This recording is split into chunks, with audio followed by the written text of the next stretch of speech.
And he's spoken to millions of people, crowds well over 100,000 at one time. He was, his background was his grandparents were beggars. They met under a bridge. His mother was 14 or 15 when she gave birth to him. She abandoned him. He grew up on the streets of Victoria in Holy Spirit state of Brazil. I think that's prophetic. When he was 16, he was walking by a Pentecostal church, had the door open. He heard the preacher preaching. He was curious, just kind of got in the doorway to listen.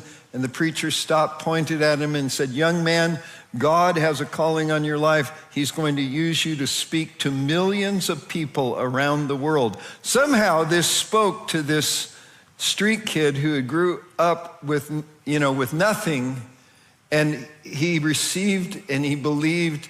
And 2 years later, he had a bicycle and a bag full of promises from God, and he went to Salta State, which is a very poor area in northern Argentina. This is interesting because he grew up speaking Portuguese. Now he's in a Spanish-speaking state in Argentina, and he started preaching under a tree. He had 30 disciples who came to the Lord, and he discipled them just with what he knew.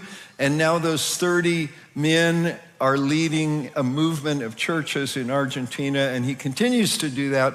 So I just want to say, he's a guy who, he's not here because it's like his job or because he needs to be famous. He's a guy that God has used around the world.